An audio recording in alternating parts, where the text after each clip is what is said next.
शांति शांति शांति। हरि ओम। भगवान श्री रामकृष्ण देव की भक्ति सलीला से सिंचित आश्रम परिसर की इस परम पावनी धरा में हम अपने समस्त अतिथियों, महानुभावों और आगंतुकों का हार्दिक स्वागत करते हैं, अभिनंदन करते हैं। साधु चरणों में नमन करते हुए हम आपको लिए चलते हैं छत्तीसगढ़ की सैर कराने। हाँ, मैं छत्तीसगढ़ मैया हूँ। राग और रंग में डुबकी लगाने वालों, सभ्यता और संस्कृति के रखवालों, विकास और उत्थान की राह खोजने वालों, मैं वही हूँ जिसे कभी तुमने दंडकारण्य और महाकांतार कहा, दक्षिणापथ और दक्षिण कौशल का प्यार भरा संबोधन दिया, जिसकी महिमा के गीत तुमने गाए, अर्चना के फूल चढ़ाए।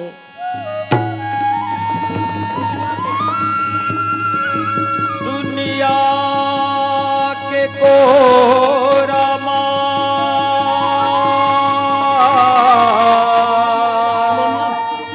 अलग जखर चिन्हारी, सबले बढ़िया सबले सुगर मोर छत्तीसगढ़।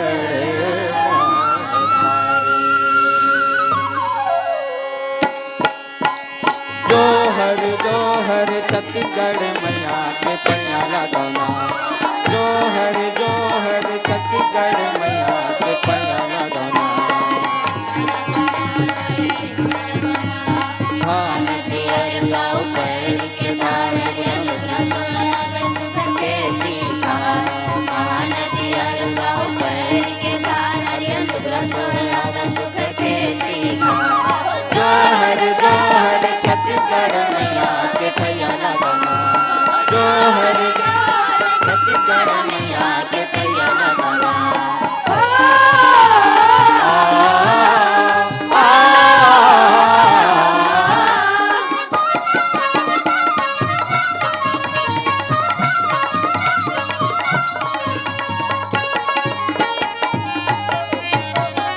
धरती के बेटा मोरे गाँव के सियान करे सबके दिया दिया रही थे किसान।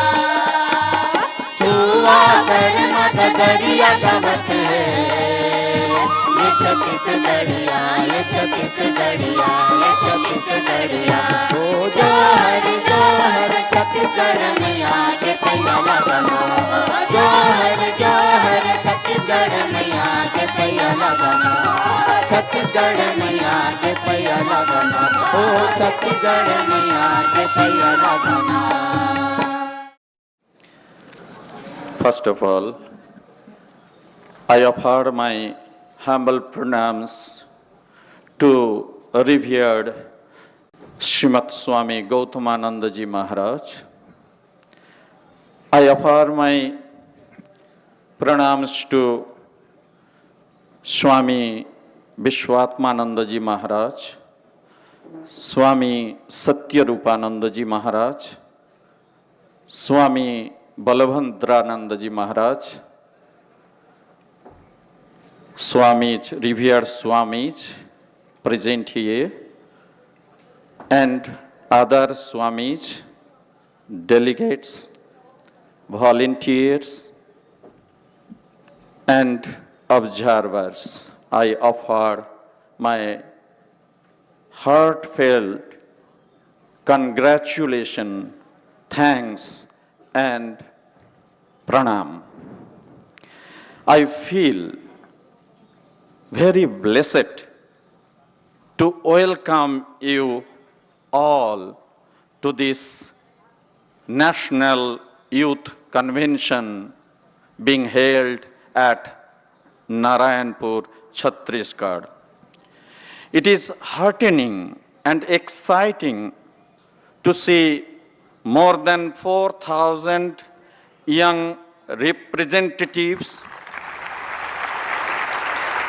of the future India, a condensed form of future India assembled here. You all know that the whole country, nay, the whole world is celebrating the great occasion of 150th birth anniversary of Swami Vivekananda in various ways.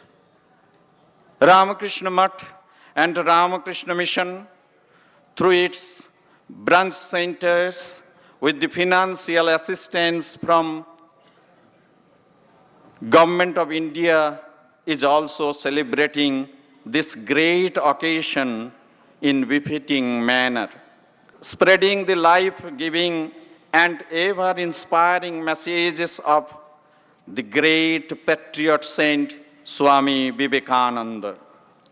Swami Vivekananda had tremendous faith in the youth. He said, "My faith is in younger generation, the modern generation. Out of them will come my workers." To celebrate the birth anniversary of such a personality was ever young, ever fresh. In a befitting manner, we have organized this youth convention. Out of enrolled 5,244 delegates, we have got registered the names of delegates around 4,000 from 20 different states. I heartily welcome them to this august assembly in the name of great Swami Vivekananda. Swami Vivekananda का 150वां जन्म वर्ष जो मनाते रहे पूरे भारत में, मैं बहुत जगह में जाता हूँ। हम लोग का बंगाल में एक भजन में है, रामकृष्ण नामेर बान ऐसे छे, रामकृष्ण का नाम से ज्वार आया है। बट अभी देख करके लगता है जैसे विवेकानंद का नाम से सुनामी आया है।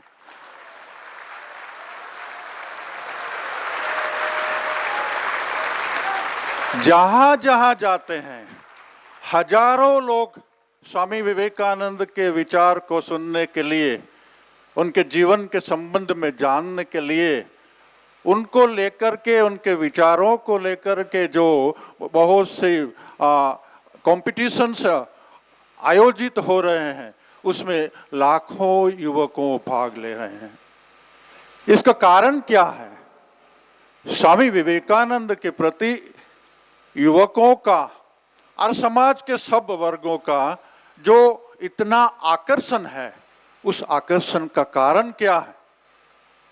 कारण है सब मनीषी लोग मानते हैं आज का युग को अगर बचाना है और उनको विकास का, पर्सनालिटी विकास का, जीवन विकास के अगर नए डायमेंशन के प्रति ले जाना है, तो स्वामी विवेकानंद को छोड़ के और कोई उपाय नहीं है। बड़ा आनंद का विषय है कि आप 4000 से ज़्यादा युवकगण यहाँ समवेत हुए हैं। उनके 12 जनवरी को राष्ट्रीय युवा दिवस के हिसाब से मानते हैं। उन्होंने युवकों को क्या उपदेश दिया अगर आप पूछें तो मैं कहता हूँ उनका जीवन ही उनका उपदेश है युवकों को। हमारे युवाओं को उनके जीवन को पढ़ना, उनकी जीवनी पढ़ने से देखेंगे आपके सारे जितने संदेह और जितने समस्याएं हैं उसका उत्तर उनके जीवन से मिलता है, क्योंकि वे अपने जीवन में, व्यावहारिक जीवन में अच्छे अच्छे दिव्य गुणों को, सामाजिक गुणों को और देशभक्ति के गुणों को सबको अपने व्यावहारिक जीवन में दिखाया है। इसलिए मैं कहता हूँ उनका सबसे बड़ा उपदेश है उनकी जीवनी, उनका जीवन। तो आप उनके जीवन को पढ़ना पड़ेगा, जीवनी को पढ़ना पड़ेगा और उससे आपको सब कुछ मिलेगा। About 4,000 young men and women from almost all parts of India have assembled here in the name of Swami Vivekananda, who by all accounts is the greatest youth icon our motherland has ever produced. Swami Vivekananda, about 2 or 3 years before his passing away, he said to Mr. Eric Hammond that it may be that I will find it more convenient for my work to go out of my body, shaking it off like a disused garment. But remember, I will never cease to work. I shall inspire men everywhere until the world shall be one with God. We know, we feel that he has kept his word. He has been an eternal inspiration to all of us, all of the entire humanity, and particularly to the youth. Swami Vivekananda passed away in 1902. We have passed 111 years since his passing away. We cannot understand what impact he cast on the West as well as on the Indian minds. We may remember Miss MacLeod, one of Swamiji's disciples, who however preferred to preferred to call herself Swamiji's friend. She used to say that Swamiji had offered me that dignity. He would always consider me as his equal. So I am not his disciple, I am his friend. He used to, before Swamiji's passing away, he one day asked Swamiji, how can I be of best help to you? Swamiji said, love India. प्रभु की वाणी से सदा बरसते थे अमृत कण। राम कृष्ण प्रभु की वाणी से सदा बरसते थे अमृत कण। राम कृष्ण प्रभु की वाणी से सदा बरसते थे अमृत कण। राम कृष्ण प्रभु की वाणी से सदा बरसते थे अमृत कण।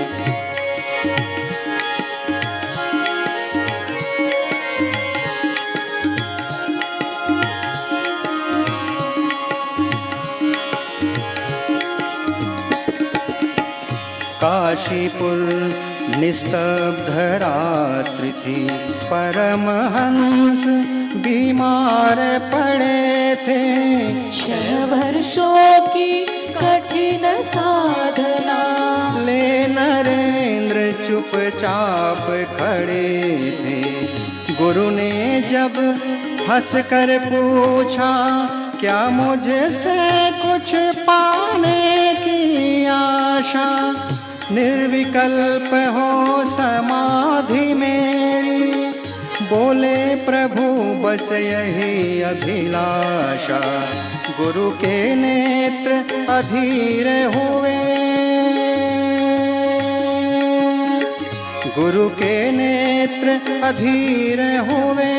तब व्याकुलता में बीते कुछ क्षण। राम कृष्ण प्रभु की वाणी से सदा बरसते थे अमृत कण। राम कृष्ण प्रभु की वाणी से सदा बरसते थे अमृत कण।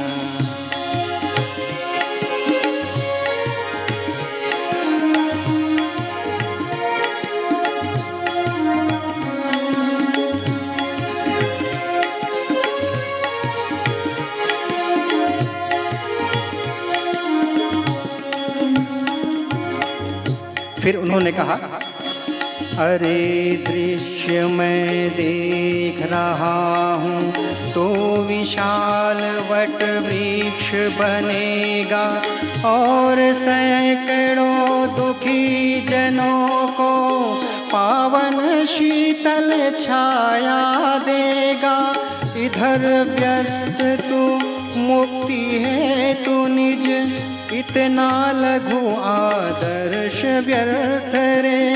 नारायण जो छिपे नरों में, नारायण जो छिपे नरों में, उनकी सेवा परम अर्थ रे। बहुजन हिताय बहुजन सुखाय, बहुजन हिताय बहुजन सुखाय, ओ नरेंद्र तेरा यह जीवन राम कृष्ण प्रभु की वाणी से सदा बरसते थे अमृत कण। राम कृष्ण प्रभु की वाणी से सदा बरसते थे अमृत कण। राम कृष्ण प्रभु की वाणी से सदा बरसते थे अमृत कण।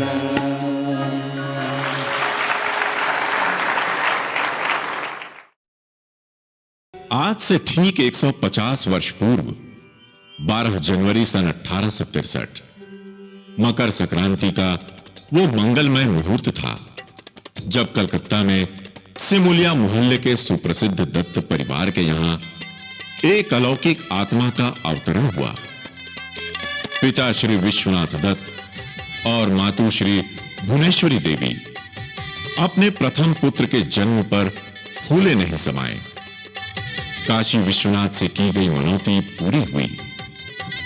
माता पिता ने बड़े प्यार से अपने लाडले का नाम रखा बिल्वेश्वर, फिर नरेंद्रनाथ। अब हम मंच पर ऐश्वर्य में पले बढ़े सुदर्शन नवयुवक नरेंद्रनाथ दत्त को देख रहे हैं।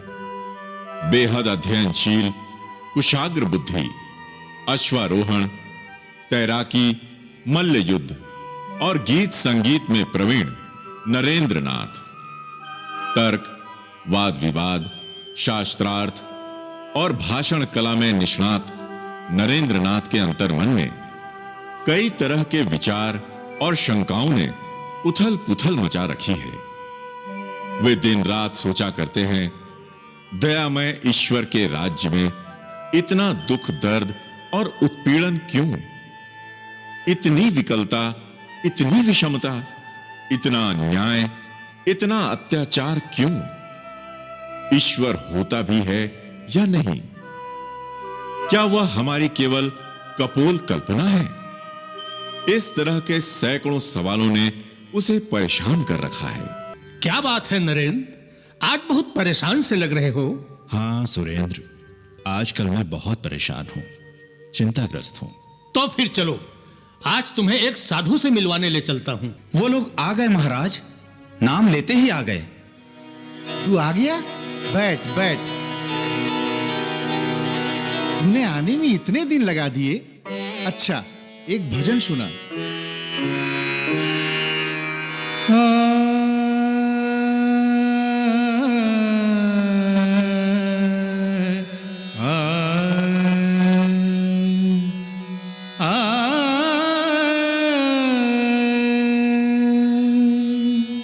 मन चल अब स्वनिकेतन रे, मन चल अब स्वनिकेतन रे, मन चल अब स्वनिकेतन रे, मन चल अब स्वनिकेतन रे।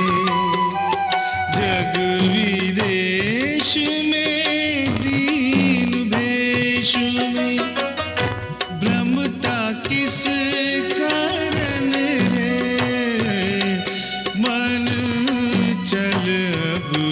स्वनिकेतन रे, मन चल अब स्वनिकेतन रे।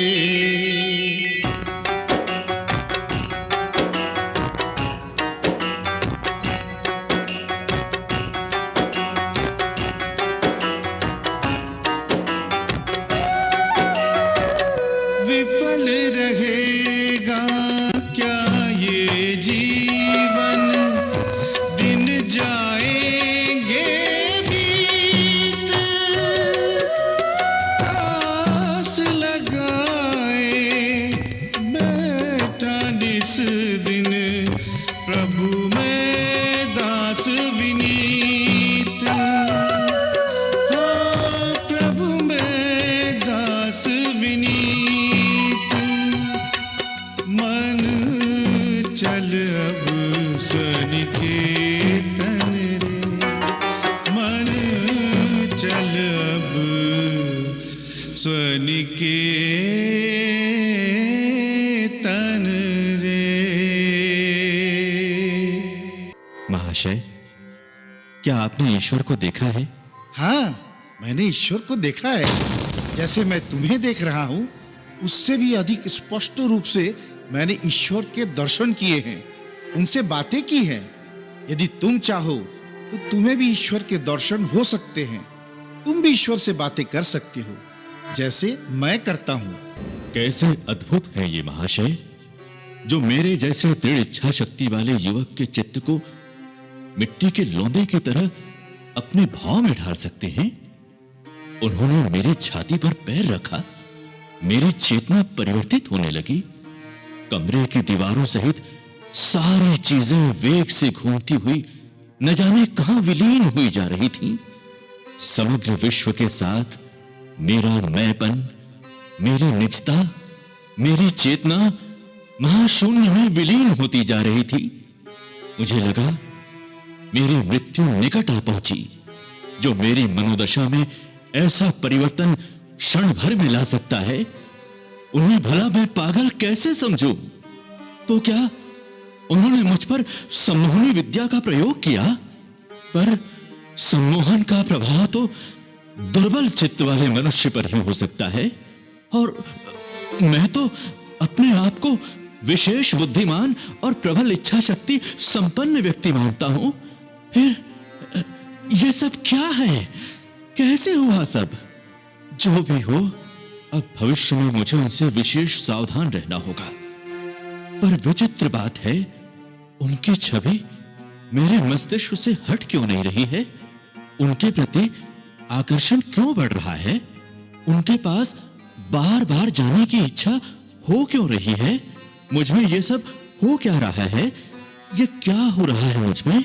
इसी बीच नरेंद्र के परिवार में अकस्मात दुर्घटना घट गई। पिता श्री विश्वनाथ दत्त का हृदय रोग से निधन हो गया।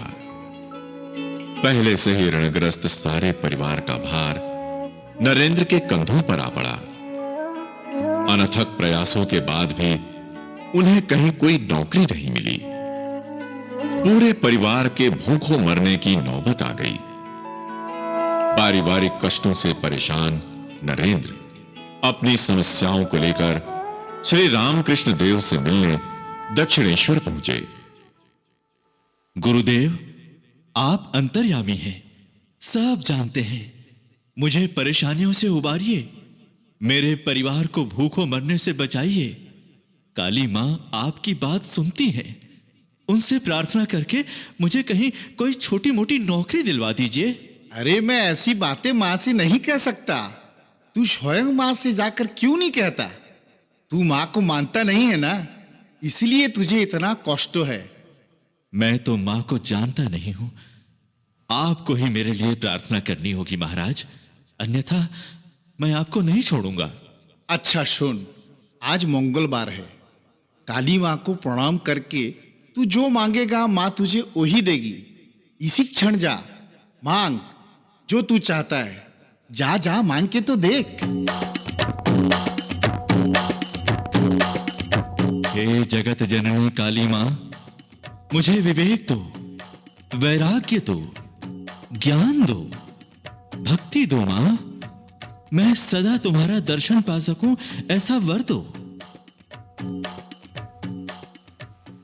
क्यों रे, माँ से गृहस्थी का अभाव दूर करने की प्रार्थना की है ना? मां के पास जाकर भी कुछ नहीं कह सका। यह सब आपकी ही लीला है ठाकुर। अपने परिवार के लिए मैं कुछ नहीं मांग सका। मैंने तो तुझे कह दिया था, माँ से जो मांगेगा वही पाएगा। तू मांग नहीं सका, तेरे भाग्य में संसार सुख नहीं है, तो मैं क्या करूं? अब आपको ही मेरे परिवार के लिए आशीर्वाद देना होगा। मुझे दृढ़ विश्वास है, आपके कहने मात्र से मेरे परिवार के दुख कष्ट दूर हो जाएंगे। अच्छा जा, अब से तेरे परिवार को मोटे अन्न वस्त्र का अभाव नहीं होगा। अब तू साधना में पूरा ध्यान लगा, समझा? गुरुदेव भगवान रामकृष्ण परमहंस की महासमाधि के बाद स्वामी विवेकानंद परिव्राजक के रूप में भारत भ्रमण के लिए निकल पड़ते हैं। घूम घूम कर उन्होंने देखा गुलामी की जंजीरों में जकड़े हुए भारत को, दीनता और हीनता के अंधकार में डूबे भारत को, अंधविश्वासों और छुआछूत की भावना से ग्रस्त भारत को। निदान क्या हो सकता है? उनके अंतर मन में कौध उठा, शिक्षा, जनसाधारण की शिक्षा। शिक्षा ही देश को उठाने का एकमात्र उपाय है। अतः वे राजाओं और महाराजाओं के पास जाते हैं, उनसे देश की जनता को शिक्षित करने का अनुरोध करते हैं।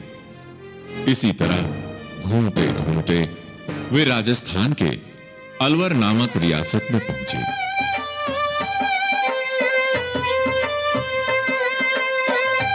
वहां के नरेश मंगल सिंह जी का आतिथ्य ग्रहण किया। आसन ग्रहण कीजिए स्वामी जी। अब तक आपके बारे में केवल सुना था, आज आपके दर्शन का भी सौभाग्य मिला। धन्य हुआ मैं। मुझे भी खुशी हुई आपसे मिलकर राजन। सुना है आप धुरंधर पंडित और बहुत बड़े विद्वान हैं। यदि आप चाहें तो प्रचुर धन अर्जित कर सकते हैं। फिर भी आपने ये भिक्षावृत्ति का गेरुआ चोला क्यों अपनाया स्वामी जी? महाराज, मेरे भी एक प्रश्न का उत्तर दीजिए। आप तो राजा हैं, राज कार्य न करके अंग्रेज साहबों के साथ शिकार आदि के व्यर्थ आमोद प्रमोद में समय क्यों जाया करते हैं? ये सब कुछ मुझे अच्छा लगता है। बस यही कारण मेरे साथ भी है। मुझे भी फकीर वेश में घूमना अच्छा लगता है, आनंद आता है। लेकिन महाराज, मेरे आनंद में कर्तव्य भी है।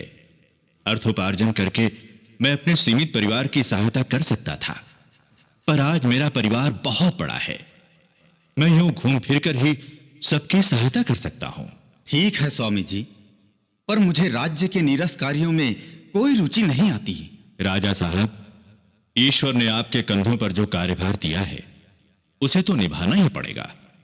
आपके राज्य की प्रजा कितनी अशिक्षित है, उनकी शिक्षा दीक्षा का प्रबंध कर दीजिए अपना कर्तव्य समझकर। इससे आपकी रुचि जरूर बढ़ेगी। ठीक है स्वामी जी, उसकी व्यवस्था हो जाएगी। पर मुझे एक बात तो बताइए, मुझे देवी देवताओं की मूर्तियों पर, उनके चित्रों पर जरा भी विश्वास नहीं। साधारण लोगों की तरह मैं उन पर श्रद्धा नहीं कर सकता। क्या इसलिए मुझे परलोक में दंड भुगतना पड़ेगा? नहीं, सबको अपने आदर्शों और श्रद्धा के अनुसार ही धर्माचरण करना चाहिए। अपने विश्वास के अनुसार उपासना करने पर परलोक में दंड क्यों मिलेगा? पर महाराज, एक बात मैं बताना चाहता हूं। दीवान जी, दीवार पर महाराज जी की तस्वीर टंगी है, उसे उतारकर यहां लाइए। जी हाँ स्वामी जी। ये महाराज जी की तस्वीर है ना? जी हाँ स्वामी जी। थोड़ी देर के लिए मैं इस तस्वीर को जमीन पर रख दे रहा हूं। अच्छा दीवान जी, इस तस्वीर पर थूकिए। थूकिए दीवान जी। क्या है इसमें? यह केवल एक कागज का ही तो टुकड़ा है। अच्छा, आप लोगों में से कोई भी आकर इस पर थूकिए। आप लोग हिचकिचा क्यों रहे हैं? थूकिए ना। स्वामी जी, विचित्र बात करते हैं आप। यह तो हमारे महाराज साहब की तस्वीर है, हम ऐसा कैसे कर सकते हैं? महाराज जी की तस्वीर होने से क्या हो गया? इसमें वे स्वयं तो उपस्थित नहीं हैं, ये कागज की तस्वीर न हिल-डुल सकती है, न महाराज की तरह बातचीत कर सकती है। फिर थूकने से डर क्यों? मैं जानता था आप लोग ऐसा कदापि नहीं कर सकेंगे। देखा महाराज, ये तस्वीर केवल आपकी प्रतिच्छाया है, लेकिन लोग इसमें आपकी साक्षात मौजूदगी को महसूस करते हैं और वैसे ही सम्मान देते हैं जैसे वे आपको देते हैं। इसे देखते ही सबको आपकी याद आती है।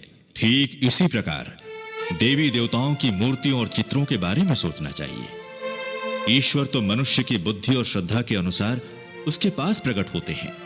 भक्तगण अपने भावों के अनुसार उनके विभिन्न आकारों और प्रकारों की उपासना करते हैं और इच्छित फल पाते हैं, अपने जीवन को धन्य करते हैं। वाह, आपकी व्याख्या सुन मैं धन्य हुआ। सचमुच आपकी कृपा से आज मुझे नई दृष्टि मिली। स्वामी जी, मुझे आशीर्वाद दीजिए, मुझ पर कृपा करिए। उठिए महाराज, कृपा करने के अधिकारी केवल ईश्वर हैं। सरल शुद्ध भाव से उन्हीं की शरण लीजिए, वे अवश्य ही आप पर कृपा करेंगे।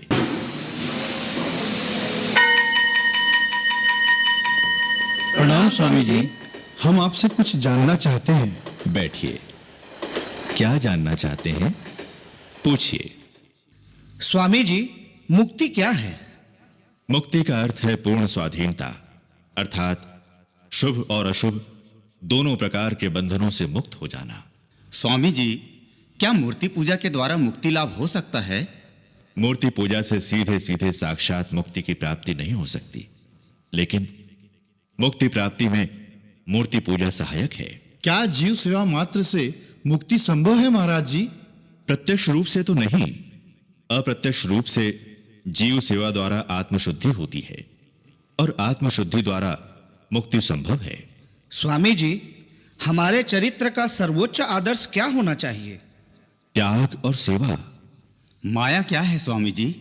अज्ञान ही माया है। महाराज, सद्गुरु किसे कहेंगे? सद्गुरु वो है जिसे गुरु परंपरा से आध्यात्मिक शक्ति प्राप्त हुई है। स्वामी जी, गुरु किसे कह सकते हैं? जो तुम्हारे भूत भविष्य वर्तमान सुधार दे, वो गुरु है। महाराज, इस प्लेटफॉर्म में झाड़ू लगाते हुए मैं देख रहा हूं, सुबह से शाम तक आप लोगों से लगातार बातचीत किए जा रहे हैं। इस बीच आपने ना कुछ खाया ना पिया। इसे देखकर मुझे दुख पहुंचा है। इतने सारे लोग आपके पास आए और गए, पर किसी ने नहीं सोचा स्वामी जी ने कुछ खाया पिया है या नहीं। किसी ने नहीं पूछा महाराज। जैसे प्रभु की इच्छा। महाराज, यदि आज्ञा हो तो मैं सारे सामान ले आता हूं। आप भोजन बना लें, खाना खा लें। तुम मुझे भोजन कराना चाहते हो तो सामान लाने की जरूरत नहीं है भाई, अपने घर से ही रोटी बनाकर ले आओ। महाराज, मैं अछूत जाति का हूं। अपने हाथ से बनाई रोटी आपको खिलाऊंगा तो मुझे पाप लगेगा। लोगों को यदि पता चला तो मुझे परिवार से ही जिंदा नहीं छोड़ेंगे महाराज। चिंता मत करो भाई, तुम्हें कोई पाप नहीं लगेगा और कोई तुम्हारा बाल भी बांका नहीं करेगा। महाराज, मैं नीच, पापी, अछूत, मेरा छुआ हुआ खाना आप कैसे खाएंगे महाराज? तुम इसकी चिंता मत करो। मनुष्य को पापी कहना ही बड़ा पाप है। जाओ, मैं सचमुच भूखा हूं। अपने हाथ से बनाई रोटी खिलाकर मुझे तृप्त करो, तुम्हारा कल्याण होगा। जाओ। जैसी आज्ञा महाराज। मैं आपके लिए हर मुसीबत सहने के लिए तैयार हूं। मैं जल्दी खाना लेकर आता हूं। धन्य है, इस दीन दलित भाई में कितनी श्रद्धा है, कितनी दयालुता है। बाहर से दीन, दरिद्र और अस्पृश्य होकर भी भीतर से कितना महान है। मगर अफसोस, युगों से ऊंची जाति वालों की ठोकरें खा खाकर ये भूल बैठे हैं कि वे भी मनुष्य हैं। ऐसे जन समुदाय की घोर उपेक्षा ही हमारा सबसे बड़ा राष्ट्रीय पाप है और हमारे पतन का भी यही सबसे प्रमुख कारण है। काश कि हम समझ सकते, दुनिया को जीतने के लिए बुद्धि नहीं, हृदय चाहिए, मनुष्यता चाहिए, मनुष्यता। राष्ट्र सृजन का मंत्र यही है, नवयुग का उत्थान करो।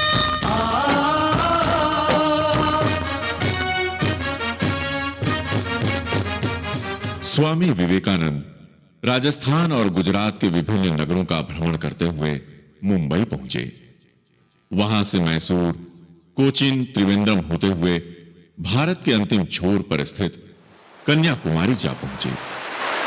आंखों के सामने हाहाकार करता हुआ क्षुब्ध सागर था, तो दूसरी ओर उनके भीतर पराधीन भारत की दुर्दशा को लेकर हाहाकार मचा हुआ था। दुर्भिक्ष, दुख, दैन्य, रोग शोक ग्रस्त भारत, दास्ता और अज्ञानता के अंधकार में डूबा हुआ भारत। अपनी मातृभूमि की वर्तमान दशा को सोचते उनकी आंखों में आंसू भर आए। मेरे गुरुदेव भगवान श्री राम कृष्ण कहा करते थे, भूखे पेट धर्म नहीं होता, भूखे व्यक्ति को धर्मोपदेश देना मूर्खता मात्र है। अब वक्त आ गया है संकल्प लेने का। विस्तीर्ण महासागर को लांघ मैं पाश्चात्य देश जाऊंगा। वहां अपने मस्तिष्क के बल पर अर्थोपार्जन करके स्वदेश लौटूंगा और शेष जीवन अपनी मातृभूमि की सेवा में लगा दूंगा, अन्यथा इसी चेष्टा में प्राण त्याग दूंगा। इसी बीच स्वामी जी के मानस पटल पर यह चित्र उभरा। श्री रामकृष्ण देव समुद्र तट से महासागर के ऊपर पैदल चले जा रहे हैं और उन्हें पीछे पीछे आने के लिए हाथ से इशारा कर रहे हैं।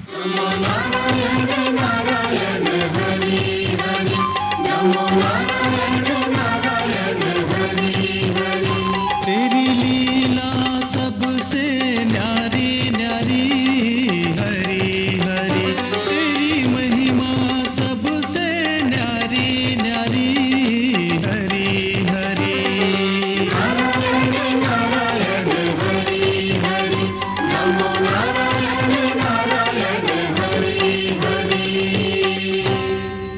अपने गुरुदेव की सूक्ष्म प्रेरणा से स्वामी जी शिकागो की धर्म महासभा में शामिल होने के लिए जुलाई 1893 को अमेरिका के लिए रवाना हुए।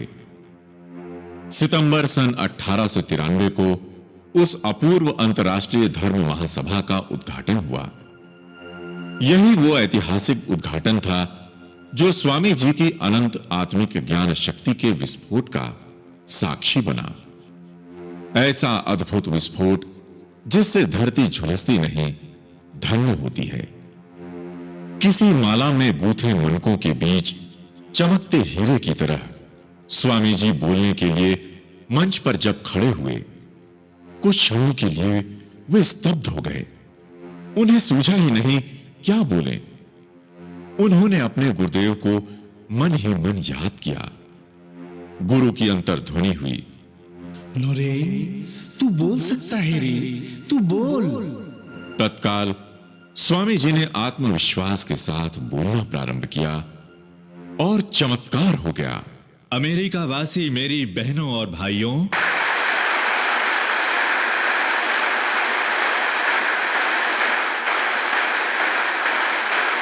आपने जिस सौहार्द और स्नेह के साथ हम लोगों का स्वागत किया है, उसके प्रति आभार प्रकट करने के लिए मेरा हृदय आनंद से छलक रहा है।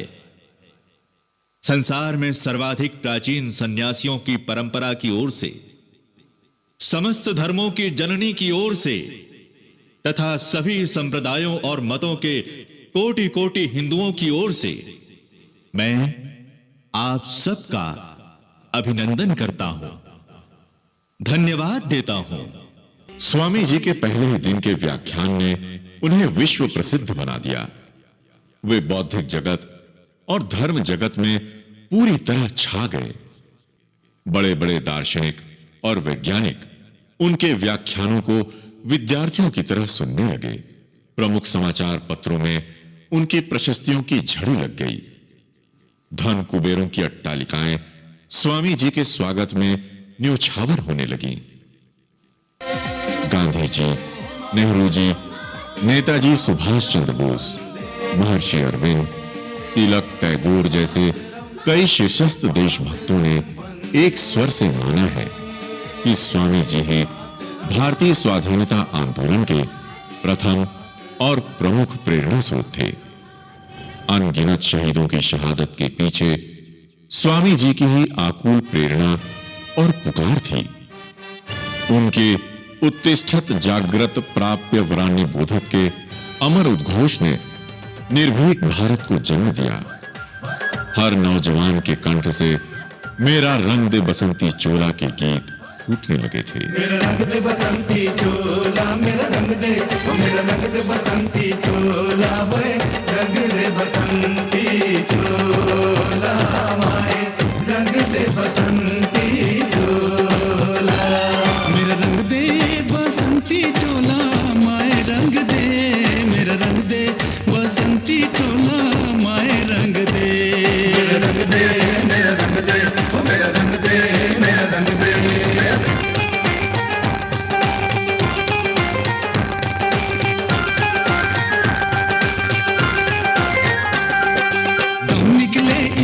की खातिर बस इतना अरमान है, निकले इस देश की खातिर बस इतना अरमान है। एक बार इस राह में मरना 100 जन्मों के समान है, एक बार इस राह में मरना 100 जन्मों के समान है। देख के वीरों की कुर्बानी, देख के वीरों की कुर्बानी, अपना दिल भी डोला, मेरा रंग दे बसंती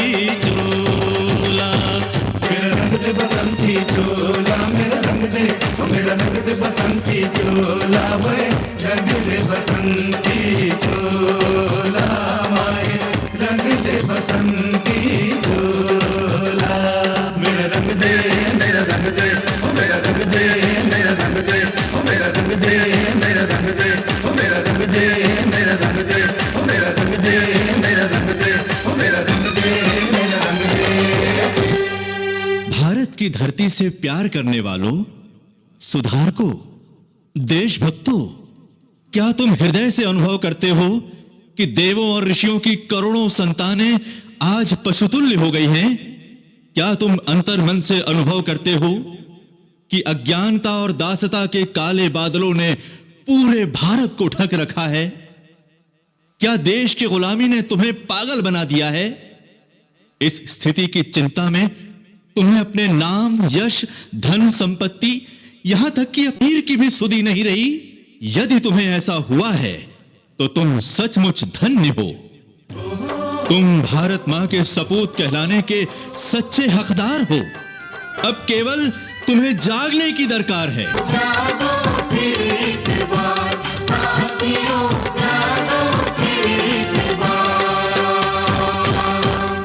मेरे देशभक्त युवा वीरों और वीरांगनाओं, मैं तुम्हारे कंधों पर निर्धन, निरक्षर, पददलित और अत्याचार पीड़ितों की प्राणपण से सेवा का उत्तरदायित्व सौंप रहा हूं।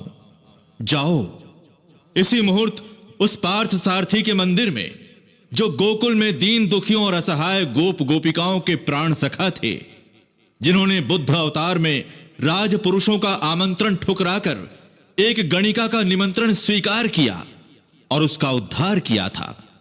जाओ, इसी क्षण जाकर उन्हें साष्टांग प्रणाम करो, जिनके लिए वे युग युग से अलग अलग रूपों में अवतार लेते रहे हैं। भारत के करोड़ करोड़ दीन दुखी, पतित और उत्पीड़ितों के उद्धार के लिए इसी क्षण व्रत ग्रहण करो, प्रण करो, उन्हें उबारो जो दिन पर दिन डूब रहे हैं, दिन रात क्रंदन कर रहे हैं, हर पल हर क्षण आंसू बहा रहे हैं। ऐसे कोटि कोटि असहाय देशवासियों को सहारा दो, ढांढस दो और प्रभु को धन्यवाद दो, जिन्होंने तुम्हें सेवा करने के योग्य बनाया। तभी, केवल तभी तुम्हारा जन्म लेना सार्थक होगा। अनवरत आंधी और तूफान की तरह कार्य करते स्वामी जी का शरीर क्लांत हो चुका था। अपने 2 दशक के कार्यकाल में उन्होंने जो कर दिखाया, वो पिछले 1000 वर्षों में भी संभव नहीं हो पाया था। भारत और विश्व को उनका अवदान चमत्कार से कम नहीं। एक रात अपने कमरे के गवाक्ष से दूर क्षितिज को निहारते हुए उन्होंने कहा था, यदि कोई दूसरा विवेकानंद होता तो वो जान पाता गुरुदेव की कृपा से इस विवेकानंद ने क्या किया है। विश्व को सम्मोहित कर देने वाले स्वामी विवेकानंद का सुदर्शन शरीर आज हमारे बीच नहीं है, पर कश्मीर से कन्याकुमारी तक, असम से सौराष्ट्र तक, देश की 10 दिशाओं में उनके अमर आह्वान की अनुगूंज आज भी सुनी जा सकती है। मेरे भारतवासियों, निर्भीक बनो, साहसी बनो, गर्व के साथ कहो मैं भारतीय हूं। हर भारतीय मेरा भाई है। भारतीयता मेरे जीवन की सांस है। भारत के देवी देवता मेरे ईश्वर हैं। भारतीय समाज मेरे बचपन का झूला है। भारत की धरती मेरे यौवन की फुलवारी है। भारत के तीर्थ मेरे बुढ़ापे की काशी है। हे जननी, हे भारत माता, मेरी दुर्बलता, मेरी निर्बलता, मेरी पौरुषहीनता दूर करो। मुझे मनुष्य बना दो मां, मनुष्य। मेरे प्रिय मित्रों, याद रखो, जीवन की अवधि अल्प है, शरीर का अंत निश्चित है, पर आत्मा अजर, अमर और अनंत है। आओ हम अपने आगे एक महान आदर्श खड़ा करें। यह आदर्श है त्याग और सेवा, मानव सेवा के लिए सर्वस्व त्याग। इस आदर्श के लिए अपने जीवन का एक एक पल, एक एक क्षण न्योछावर कर दें, समर्पित कर दें, उत्सर्ग कर दें। हरि ओम नमो नारायण, ओम नमो नारायण, हरि ओम नमो नारायण, हरि ओम नमो नारायण, नमो नारायण नारायण हरि हरि, नमो Narayan Narayan Hari Hari.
Good evening to one and all present here. It gives me immense pleasure to share my ideas on Indian heritage. India's spiritual heritage is one that is dear to the hearts of men and women in both East and West. The response of the human mind everywhere to India's spiritual heritage is tremendous, going beyond all other consideration, whether of geography, history, political and economic system. It is the Indian heritage which speaks a lot of our culture art. Shri Krishna Arparam. Pujya Swamiji and all my dear divine brothers and sisters. Today, the topic which I am going to present before you is Swami Vivekananda's message to the youth of India. According to this topic, I am going to shed some light on the 10 commandments of Swami Vivekananda. At the very outset, it needs to be categorically stated that Swami Vivekananda is relevant for today's youth as he was in the past. In fact, to discuss a relevance of a person of Swami Vivekananda would amount to questioning one's own credentials. Swami Vivekananda will be remembered as one of the most significant figures in the whole history of Indian religions, comparable to such great teachers like Shankar and Ramanuja. Another observation that needs to be borne in mind that is Swami Vivekananda, we have the right model for the present day youth. In this period of great instability, whirlwind changes, the present day youth is in short of distractions. And there are very few individual souls who can talk convincingly in the terms of character building and nation building. And thus, the importance and relevance of Swami Vivekananda becomes more magnificent than ever before. The core ideology of Swami Vivekananda revolves around the 10 commandments, which is totally delivered to the youth of present-day India. So, our first commandment is man is a product of his thoughts. So, we should take care of what we think. Words are secondary. Since the Vedic time, man has been considered as a repository of everything in this cosmos. And the Upanishad declared, Yad Bhavam Tad Bhavat. So there are no two opinions on this or that. Swami Vivekananda says, when you think you are a body, you are part of universe. When you think you are a soul, you are a spark from the great eternal fire. And when you think you are Atma, you are all. Thus, the present day youth remember that what he really is and accordingly focusing on that inseparable unity with God. धरा हृदय में जिन्होंने निज गुरु संदेश व्यथित हुए जो देखकर दुखियों का दुख क्लेश किया जन्म भर जिन्होंने जन सेवा का काम ऐसे वीर विवेकानंद को बारंबार प्रणाम बारंबार प्रणाम। मंच पर असीम सभी श्रद्धेयजन और श्रोताओं के रूप में मौजूद इस पांडाल में बैठे युवा भारत को, उस युवा भारत को जो वक्त की रफ्तार को चट्टान की तरह थाम सकता है, उस युवा भारत को जो लक्ष्य के पर्वत को हनुमान जी की तरह उठा सकता है, उस युवा भारत को जो एवरेस्ट से ऊंची चट्टान है, उस युवा भारत को जो गुरु वशिष्ठ याज्ञवल्क्य गौतम ऋषि और स्वामी विवेकानंद की संतान है, को अंतः मन से मेरा शत शत नमन। एक युवा सन्यासी जो युग दृष्टा थे, युग शिष्टा थे, जिनके व्यक्तित्व में अतीत एवं वर्तमान, पुरातन प्रज्ञान और आधुनिक ज्ञान का सम्मेलन था, जो अपने प्राचीन गौरव के ज्ञाता तो थे ही, साथ ही आज के अधपतन को भी अंततः महसूस करते थे। ऐसे दिव्य चक्षु वाले, दिव्य निष्ठा वाले छह युवा सन्यासी स्वामी विवेकानंद के विषय में बोलते हुए उनके विचारों को इस सदन पटल के माध्यम से अभिव्यक्त करते हुए मैं स्वयं को गौरवान्वित और अभिभूत महसूस कर रहा हूं। मेरा विषय है स्वामी विवेकानंद का युवाओं के लिए संदेश। लेकिन इस विषय पर विचार विमर्श से पूर्व पहला प्रश्न सीधे इस युवा आवाम से कि ये युवा भारत जो अपनी साहस और क्षमता से पूरे विश्व को हिला सकता है, क्या आज ये युवा भारत बदलाव लाने में मेरा साथ देगा, हाँ या ना? धन्यवाद। बस इसी साथ की जरूरत है। युवा साथियों, यदि मानव जीवन में सबसे महत्वपूर्ण कोई काल है जिसमें मानव जीवन में समाई विभिन्न शक्तियां विकसित होती हैं, तो वह काल है युवा काल। यदि ऐसी कोई अवस्था है जिसमें सबसे अधिक उत्साह, जोश, जज्बा और जुनून हो, तो वह अवस्था है युवा अवस्था। यदि ऐसी कोई अवस्था है जिसमें आसमान को छूने वाली भावनाएं उत्पन्न होती हैं, कुछ कर गुजरने का जुनून छा जाता है, एकता एकजुटता की प्रेरणा मिलती है, नेतृत्व क्षमता का विकास होता है, तो वह अवस्था है युवा अवस्था। ये वह अवस्था है जिसमें मानव अपनी दृढ़ इच्छा शक्ति और सतत प्रयत्न के माध्यम से पूरे विश्व को हिला सकता है। इतिहास इस बात का साक्षी रहा है कि संसार में जितनी भी क्रांतियां हुई हैं या जितने भी परिवर्तन हुए हैं, सभी का मुख्य स्रोत रही है युवा शक्ति। स्वामी सत्यरूपानंद महाराज जी, सचिव रामकृष्ण मिशन विवेकानंद आश्रम, रायपुर, छत्तीसगढ़। उपस्थित अन्यान्य साधुवृंद, सज्जनों एवं मेरे भाइयों बहनों एवं युवा मित्रों, मैं लक्ष्मण सिंह पोटाई इस युवा सम्मेलन में युवाओं के लिए स्वामी विवेकानंद जी के कुछ संदेश प्रस्तुत करने हेतु उपस्थित हुआ। स्वामी विवेकानंद जी देश निर्माण के कर्णधार युवाओं को संबोधित करते हुए, देशभक्त बनो, उस जाति से प्रेम करो जिस जाति ने अतीत में हमारे लिए इतने बड़े बड़े काम किए। हे वीर, और किसी बात की आवश्यकता नहीं, आवश्यकता है केवल प्रेम, सरलता और धैर्य की। जीवन का अर्थ है विस्तार, विस्तार और प्रेम एक ही है, इसीलिए प्रेम ही जीवन है। प्रेम ही जीवन का एकमात्र गति निर्धारक है। स्वार्थपरता ही मृत्यु है, जीवन रहते हुए भी यह मौत है। देहावसान में भी यही स्वार्थपरता मृत्यु स्वरूप है। जितने भी नर पशु हम देखते हैं उसमें 90% है मृत प्रेत तुल्य, क्योंकि हे युवा प्रेम, जिसके हृदय में प्रेम नहीं, वह मृत के अलावा और क्या हो सकता है। हे युवकगण, तुम दरिद्र, मूर्ख एवं परिदलित मनुष्य की पीड़ा को अपने हृदय से अनुभव करो। उस अनुभव की वेदना से तुम्हारे हृदय की धड़कन रुक जाए, सिर चकराने लगे और पागल होने लगे।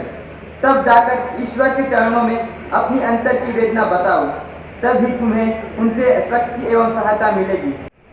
राष्ट्रीय युवा सम्मेलन में उपस्थित पूज्य साधु वृंदों, श्रद्धेय गुरुजनों एवं मेरे युवा मित्रों, आज की सभा में वर्तमान समय के ज्वलंत विषय धार्मिक समभाव पर अपने विचारों को आपके समक्ष प्रस्तुत करने जा रही हूँ।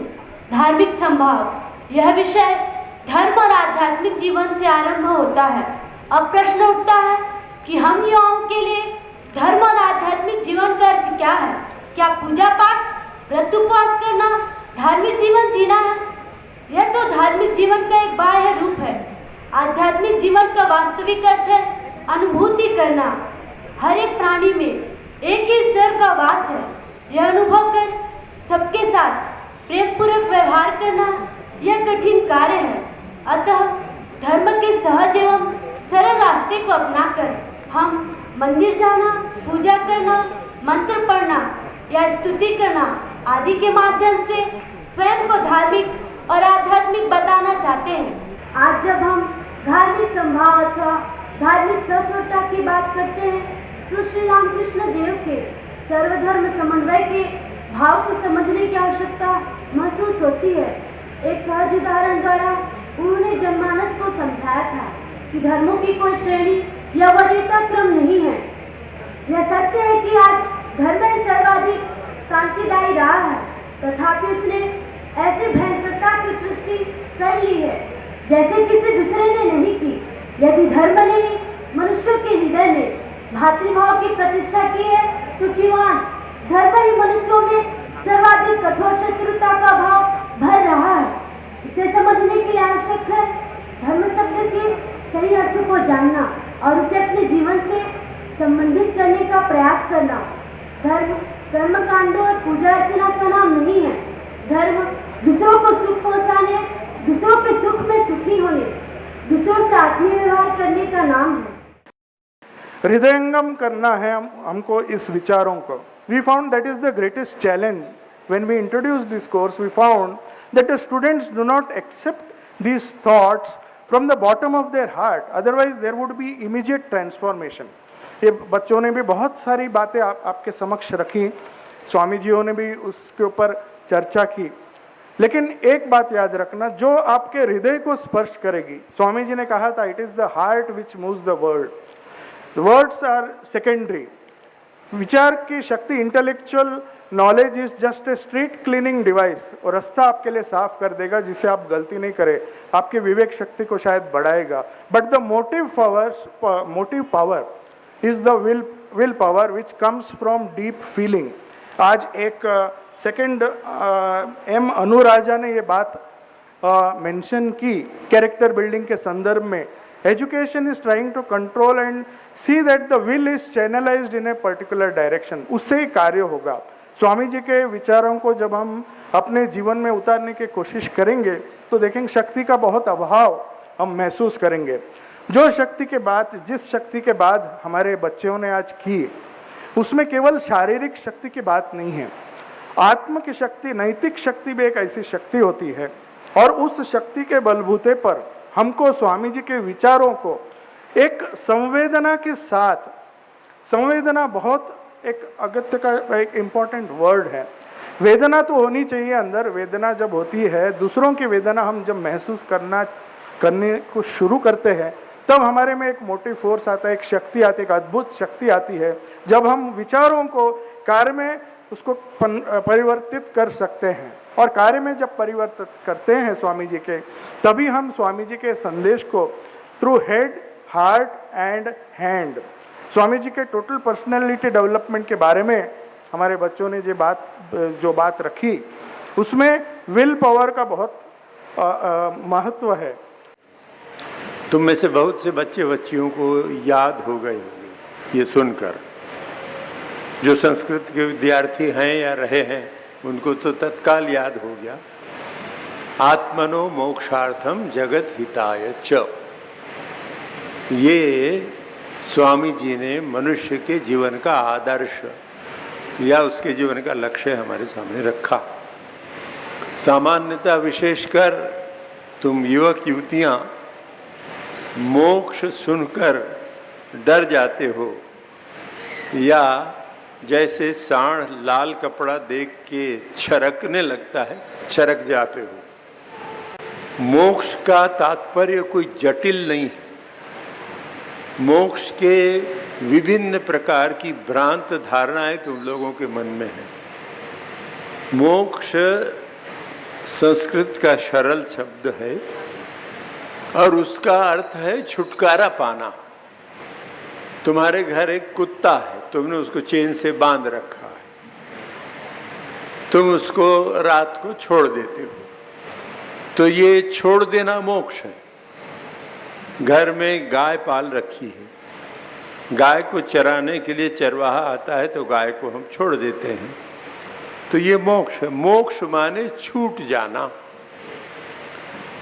तो मनुष्य जीवन का लक्ष्य आत्मनः मोक्षार्थम, हम अपने सब प्रकार की दास्ता से मुक्त हो जाएं. अब हम उन बच्चों को मंच में बुलाना चाहेंगे जिन्होंने अपने विचार व्यक्त किए थे. वे आ करके महाराज जी से अपना पुरस्कार प्राप्त करेंगे. मैं एक एक करके सबका नाम यहाँ से लूँगी और वे जा करके महाराज जी से अपना इनाम मिलेंगे.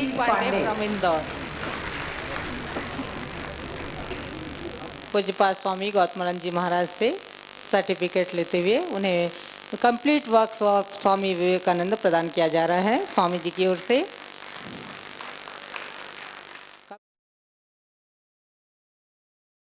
प्रेम से बोलो वृंदावन बिहारी जय. राम राम राम राम राम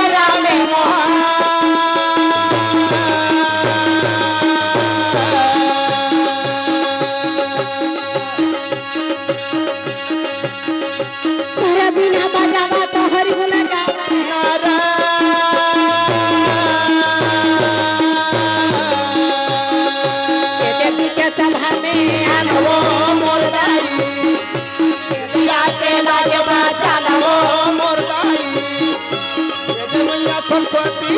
तवो मुरदाई हस्तिनापुर के कुरुपति दुर्योधन बोलो जेकर करोड़ रुपया पैसा सोना चांदी हीरा मोती कोई कुछ के कमी नहीं। अच्छा तोरो से भगवान भरे रही से जेकर को ठिकाना या भाई दुर्योधन का है मामा जी अरे इस संसार में मेरे से बढ़ के राजा कोई नहीं है। सबसे बड़े मैं हूँ तो सबसे बड़े मैं हूँ तो मैं तब मुझे मुद्दावे आई तो बोलने लागे भाई ये कहने लगे भाई पाछे ये पांडा लगा ये तो बोलने लागे ज्ञानी ये पाछे ये पांडा बेटी भगवान कन्हैया ज्ञानी हना मुरारी ये बोलने लगे भाई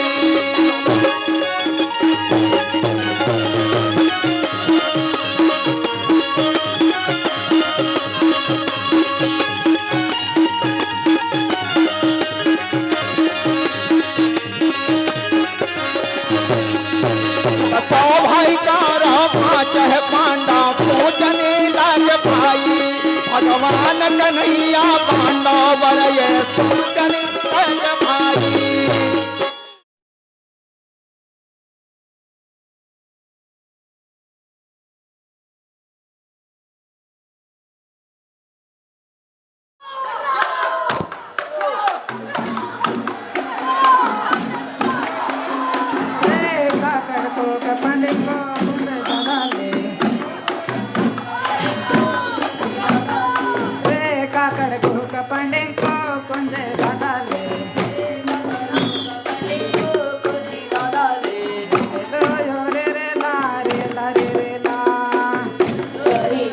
आपस में मिलकर उस गौर का वध कर देते हैं।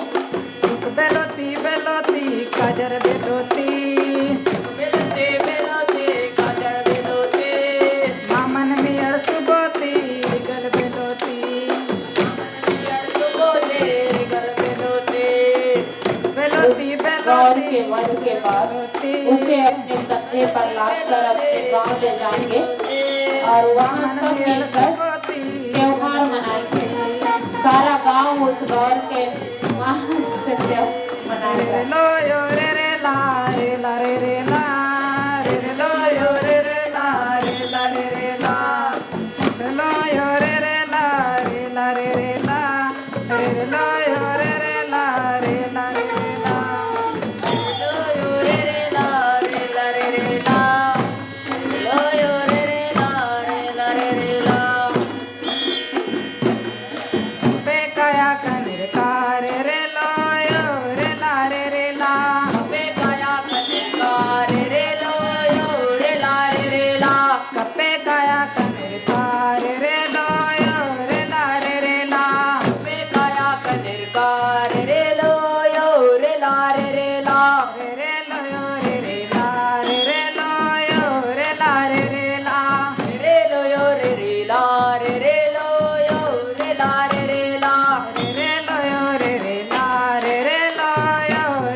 दादा रे रे लो यो रे ला रे रे ला मारा काज वातुर दादा रे रे लो यो रे ला रे रे ला हिंदी काज वातुर दादा रे रे लो यो रे ला रे रे ला रे रे लो यो रे रे ला रे रे लो यो रे ला रे रे ला रे रे लो यो रे रे ला रे रे लो यो रे ला रे रे ला रे रे लो यो रे रे ला रे रे लो यो रे ला रे रे ला रे रे लो यो रे रे ला रे रे लो यो रे ला रे रे ला कपे काया कनिर का रे रे लो यो रे ला रे रे ला कपे काया कनिर का रे रे लो यो रे ला रे रे ला रे रे लो यो रे रे ला रे रे लो यो रे ला रे रे ला रे रे लो यो रे रे ला रे रे लो यो रे ला रे रे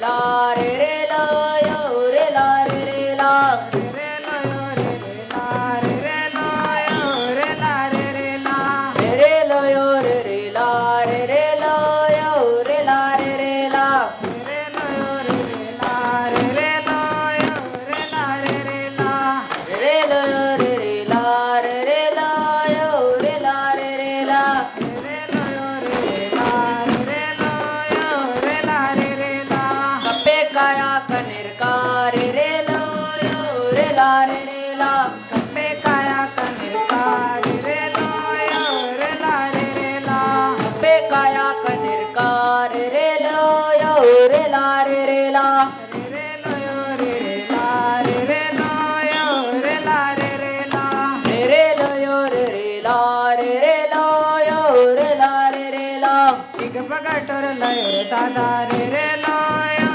रे ला रे रे ला आश्रम तोर पे कुरानदम रे रे ला यो रे ला रे रे ला एक बगटोर ला यो रे दादा रे रे ला यो रे ला रे रे ला आश्रम तोर पे कुरानदम रे रे ला यो रे ला रे रे ला रे रे ला यो रे रे ला रे रे ला यो रे ला रे रे ला कब्बे काया कनिर का रे रे ला यो रे ला रे रे ला रे रे ला यो रे रे ला रे रे ला यो रे ला रे रे ला कब्बे काया कनिर का रे रे ला यो रे ला रे रे ला रे रे ला यो रे रे ला रे रे ला यो रे ला रे रे ला रे रे ला यो रे रे ला रे रे ला यो रे ला रे रे ला रे रे ला यो रे रे ला रे रे ला यो रे ला रे रे ला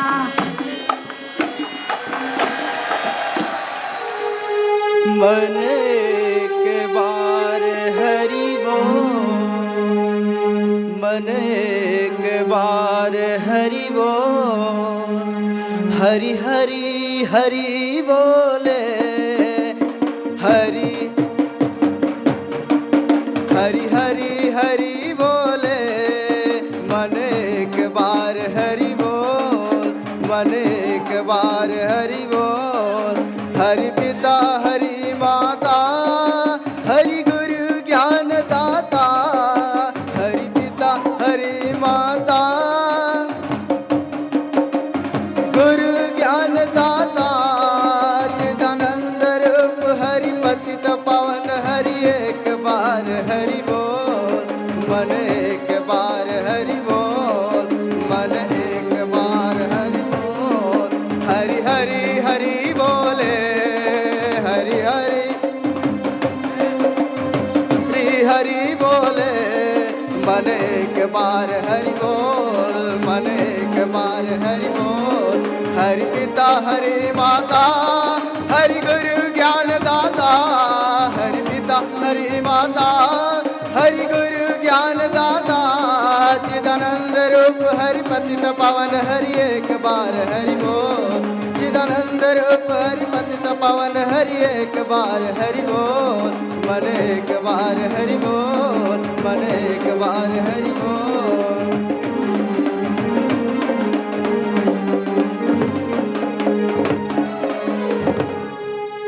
जय शिव शंकर परम ईश्वर, जय शिव शंकर परम ईश्वर, जय जय जय प्रभु अनाथेरी नाम, तुम अमार प्रभु हे भोलेनाथ, तुम अमार प्रभु हे भोलेनाथ, जय शिव शंकर जय शिव शंकर परम ईश्वर, जय शिव शंकर परम ईश्वर, जय जय जय प्रभु अनाथेरी नाम, तुम अमार प्रभु हे भोलेनाथ, तुम अमार प्रभु हे भोलेनाथ, जय शिव शंकर जय शिव शंकर परम जय शिव शंकर परम ईश्वर जय जय जय प्रभु अनाथेर नाम तुम्हें आमार प्रभु हे भोलेनाथ तुम्हें आमार प्रभु हे भोलेनाथ।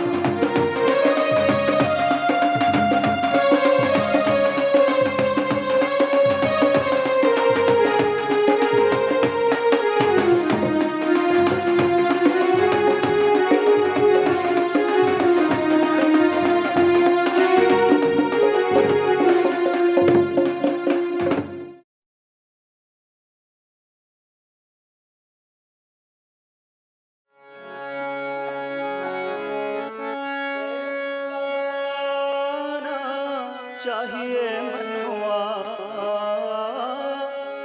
प्रेम लगाना चाहिए मनवा प्रीत करना चाहिए साधन करना चाहिए मनवा भजन करना चाहिए प्रेम लगाना चाहिए मनवा प्रेम लगाना चाहिए मनवा प्रीत करना चाहिए साधन करना चाहिए मनवा भजन करना चाहिए।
नाना जी, हाँ? एक बात पूछनी है आपसे। मैं जानता हूं तुम्हें क्या पूछना है। इधर आओ, मिलो अपने पिताजी से। पिता? पिता? पिताजी? जाओ मिलो। पिताजी!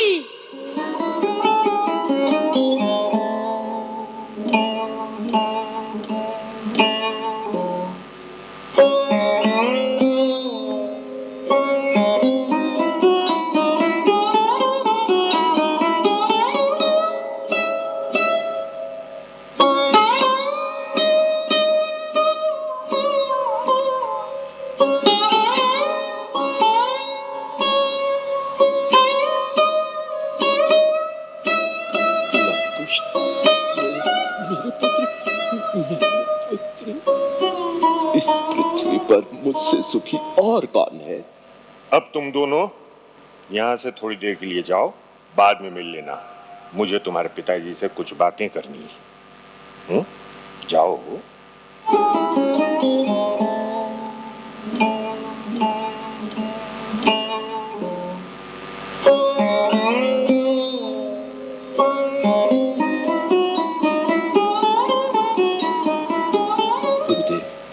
मेरी सीता, इतने अधीर मत बनो राम।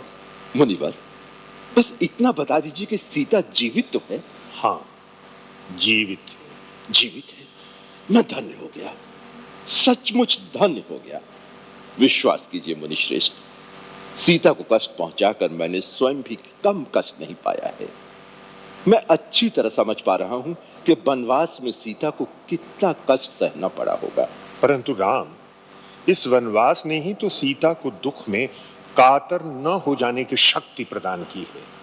अकेले वन में रहकर ही सीता इस संसार के प्राणियों को बता सकी है कि घास फूस की कुटिया में रहकर भी यदि मां चाहे तो अपनी संतान को आदर्श संतान बना सकती है। उसके लिए किसी राजप्रासाद के वैभव विलास की आवश्यकता नहीं पड़ती। धन्य है, सीता धन्य है। गुरुदेव, ये क्या? लगता है सीता आ रही है। उसके चारों ओर इतना प्रकाश किस लिए? एक मां जो आ रही है, बड़ी पवित्र है ये मां, इसीलिए इसके चारों ओर प्रकाश फूट रहा है।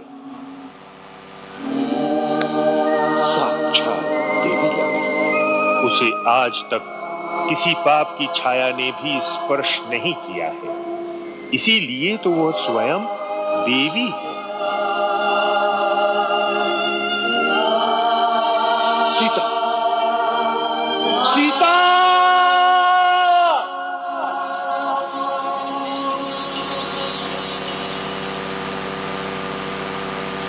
हे सूर्यदेव, हे आकाश, हे दसों दिशाओं, तुम सब साक्षी हो। मैंने राज्य के ऐश्वर्य की कभी लालसा नहीं की। मेरी घास की कुटिया ही मेरा स्वर्ग था। दुखों के आघात मुझे अपने कर्तव्य से विमुख न कर सके। अपनी गोद के बालकों का लालन पालन कर उन्हें योग्य संतान बना देने के अतिरिक्त और कोई आकांक्षा नहीं थी मेरी।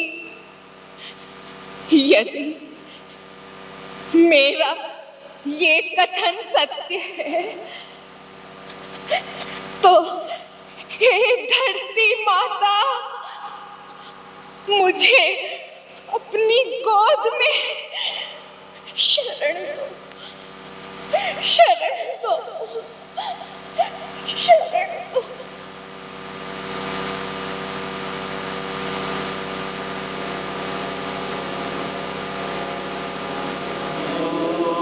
हे सूर्यदेव,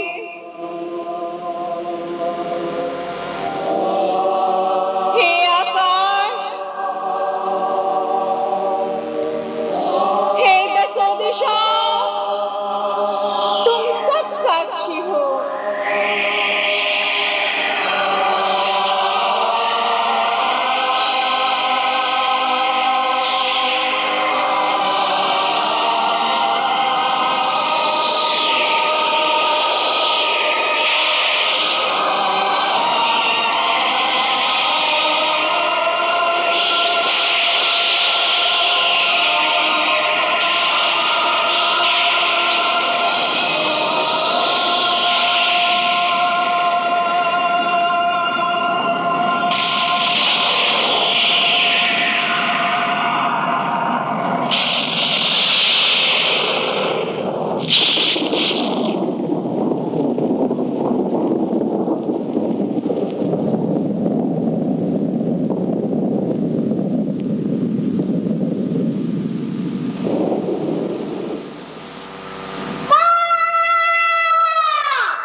सुदृढ़ बनो, अपने कर्तव्य के पथ पर आगे बढ़ो।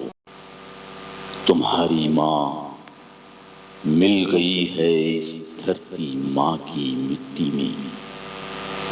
प्रणाम करो धरती की माटी को, वो प्रणाम जा मिलेगा तुम्हारी ही माँ को।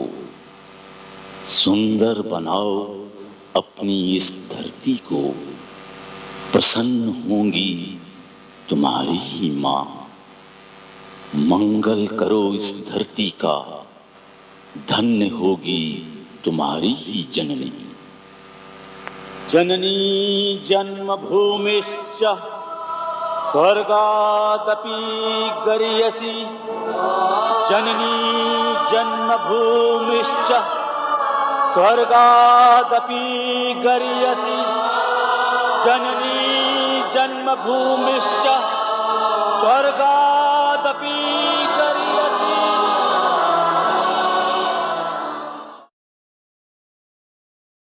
हम होंगे कामयाब, हम होंगे कामयाब एक दिन।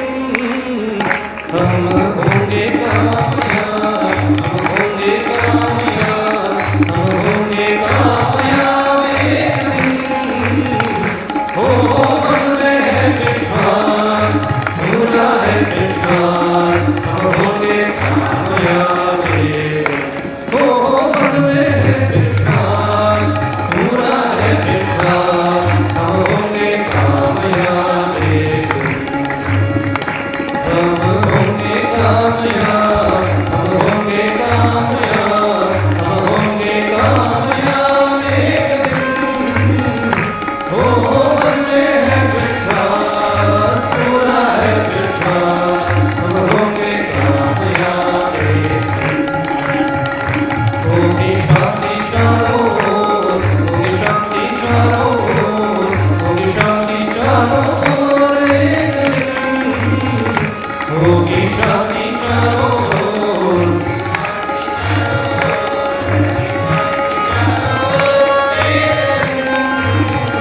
हो मन में है विश्वास, पूरा है विश्वास, हम होंगे कामयाब एक दिन। সবাই আসানসোল রামকৃষ্ণ মিশনের ছাত্র। আমরা এই ইউথ কনফারেন্সের আমন্ত্রণ 2 মাস আগে থেকে পেয়েছি। তো তখন থেকে আমাদের সবার মনে একটা আলাদা উৎসাহ ছিল, আমরা এরকম সর্বভারতে একটা ইউথ কনফারেন্সে যাব, তাতে অংশগ্রহণ করব। আমাদের সবার মনে একটা আলাদা উৎসাহ ছিল। তারপর 2-3 মাস পেরিয়ে আমরা ধীরে পাড়ি দিলাম ছত্তিশগড়ে।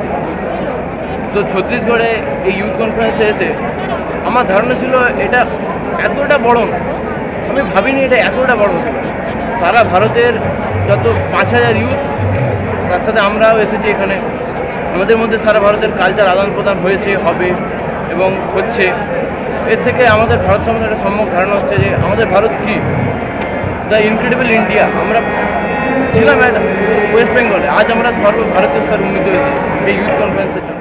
नोआ दो विवेकानंद यूथ कन्वेंशन जहाँ हुई कना नारायणपुर रे नोआ यूथ कन्वेंशन दो यूथ को अड़ी ढेर नोडे जहाँ के प्रोग्राम हुई कना नोडे खन अड़ी ढेर नौकान जिनिस को चेत को नामा जहाँ ते यूथ अक्वा कैरेक्टर को बिल्ड दाड़े और नोआ सावते आले चेदा सुमुई तो बांगे और आले ले चेदो सावते और हम माने जहाँ को एटार ले चला उनको कहाँ को चेदो आले ले चेष्टाया जे नोआ यूथ कन्वेंशन खन नोडे खन जहाँ को लय महाराज को स्वामी जी को नोडे खन अडिगान ले आले आले प्रेजा और सनाम को ले लय अकवा जे यूथ कन्वेंशन तो चेदा हुई कना और नोडे खन चेद चेदो कना मेनते। Hello, I'm Shivangna Chaturvedi from DPS Korba, selected from Ramakrishna Vivekanand Seva Samiti, Raipur, and I've come here on 13th. It's been an inspirational experience so far, listening to these great Swamijis who have taught me to serve the nation, to be and make. Swami Nikhileshwaranand, Swami Nikhilatmanand, all those who have spoken here have taught me to be a great citizen when I stand up and to spread all the knowledge that I've learned up here. The cultural exchange that I've got from here, from the performances of different groups, has been really inspiring, and I'll want to bring some of my friends next time when I come here. ನಮಸ್ತೆ, ನನ್ನ ಹೆಸರು ಶಿವಾನಂದ್ ಅಂತ. ನಾವೆಲ್ಲ ಇಲ್ಲಿ ಕೂತಿರೋ ನಮ್ಮೆಲ್ಲ members ಬೆಲ್ಗಾಮ್ದಿಂದ ಅಂದರೆ ಕರ್ನಾಟಕ ರಾಜ್ಯದಿಂದ ಬಂದಿದ್ದೀವಿ. ಸುಮಾರು ಒಂದು 15 ಜನ ನಾವು ಇಲ್ಲಿ ಬಂದಿದ್ದೀವಿ. ಈ ಹಿಂದೆ ನಾವು ಕರ್ನಾಟಕದಲ್ಲಿ ನಡೆದಂಥ ಮಂಗಳೂರಿನ ಆಶ್ರಮದಲ್ಲಿ ನಡೆದಂಥ ಸ್ಟೇಟ್ ಲೆವೆಲ್ ಯೂತ್ ಕಾನ್ಫರೆನ್ಸ್ನ ಅಟೆಂಡ್ ಮಾಡಿದ್ವಿ. ಅಲ್ಲಿಯೂ ಕೂಡ ಸ್ವಾಮಿ ವಿವೇಕಾನಂದರ ವಿಚಾರಧಾರೆಗಳನ್ನು ನಮ್ಮ ತಲೆಯಲ್ಲಿ ತುಂಬಿಕೊಂಡಿದ್ವಿ. ಸೊ ಅದಕ್ಕೋಸ್ಕರ ನಾವು ತುಂಬ ಕುತೂಹಲದಿಂದ ಇಂಟ್ರೆಸ್ಟ್ ಕೊಟ್ಟು ಇದು ಫಂಕ್ಷನ್ಗೆ ಅಟೆಂಡ್ ಮಾಡಬೇಕಂತ ಸುಮಾರು 15 ಜನ ಮೆಂಬರ್ಸ್ ಇಲ್ಲಿ ಬಂದಿದ್ದೀವಿ. ಮುಂಚೆ ಲಿಸ್ಟ್ ಕೊಟ್ಟಾಗ ಆಶ್ರಮದಿಂದ 23 ಜನ ಲಿಸ್ಟ್ ಕೊಟ್ಟಿದ್ದರು. ಸೊ ಇಲ್ಲೇನೋ ಪರಿಸ್ಥಿತಿ ಬಹಳ ಗಂಭೀರವಾಗಿದೆ ಅಂತ ಕೆಲವೊಂದು ಜನ ಅಪ್ಲಿಕೇಶನ್ ರಿಜೆಕ್ಟ್ ಮಾಡಿಕೊಂಡ್ರು. ಇವಾಗ ನಾವು 15 ಜನ ಇಲ್ಲಿ ಬಂದಿದ್ದೀವಿ. ತುಂಬಾ ಎಂಜಾಯ್ ಮಾಡ್ತಾ ಇದ್ದೀವಿ. ಭಾರತದಿಂದ ಎಲ್ಲ ರಾಜ್ಯದಿಂದ ಸುಮಾರು 20 ರಾಜ್ಯದಿಂದ ಎಲ್ಲ ಶಿಬಿರಾರ್ಥಿಗಳು ಇಲ್ಲಿ ಪಾಲ್ಗೊಂಡಿದ್ದಾರೆ. ಎಲ್ಲ ರಾಜ್ಯದಿಂದ ಸುಮಾರು 30, 50, 60 ಜನ ಬಂದಿದ್ದಾರೆ. ಸೊ ಎಲ್ಲ ತುಂಬ ಖುಷಿಯಾಗಿದ್ದೀವಿ. ಎಲ್ಲ ಆಶ್ರಮದ ಸ್ಪೀಕರ್ ಸ್ವಾಮೀಜೀಸು ದೊಡ್ಡ ಸ್ವಾಮೀಜೀಸು ಎಲ್ಲ ಬಂದಿದ್ದಾರೆ. ಒಳ್ಳೆ ಸ್ಪೀಕರ್ಸ್ ಎಲ್ಲ ಬಂದಿದ್ದಾರೆ. ಸ್ವಾಮೀಜಿ ವಿಚಾರಧಾರಣೆಗಳನ್ನ ಎಲ್ಲರಿಗೂ ಬಿತ್ತುತ್ತಾ ಇದ್ದಾರೆ. ನಾವು ಪಾಸಿಟಿವ್ ಮೈಂಡ್ನಿಂದ ಪಾಸಿಟಿವ್ ವಿಚಾರಗಳನ್ನು ತಲೆಯಲ್ಲಿ ತುಂಬಿಕೊಳ್ತಾ ಇದ್ದೀವಿ. ತುಂಬ ಎಂಜಾಯ್ ಮಾಡ್ತಾ ಇದ್ದೀವಿ. ಹಾಗೆ ಸ್ವಾಮೀಜಿಯ ಥಾಟ್ಸ್ಗಳನ್ನು ನಾವಲ್ಲದೆ ನಮ್ಮ ಹಳ್ಳಿಗಳಿಗೆ ಹೋಗಿ, ನಮ್ಮ ಸಿಟಿನಲ್ಲಿದ್ದರೆ ಸಿಟಿನಲ್ಲಿ ಹೋಗಿ, ನಮ್ಮ ಫ್ರೆಂಡ್ಸ್ಗೆ, ಫ್ಯಾಮಿಲಿಗೆ ಎಲ್ಲರಿಗೂ ಸ್ಪ್ರೆಡ್ ಮಾಡ್ತೀವಿ ಅನ್ನೋ ಒಂದು ಪಾಸಿಟಿವ್ ಸೆನ್ಸ್ನ ನಾನು ಕೊಡ್ತಾ ಇದ್ದೀನಿ. నమస్తే, నా పేరు రమాదేవి. మేము హైదరాబాద్ రామకృష్ణ మఠ్ ఆంధ్రప్రదేశ్ నుంచి వస్తున్నాము. ఇక్కడ ఇది my first experience attending national youth convention here. I'm feeling very great to get this opportunity. And the special topics I was inspired here is inner empowerment. It is not only require the women empowerment outside, but the inner empowerment. It is from ourselves. We have to imbibe the qualities of great people. So this is what inspired me very much.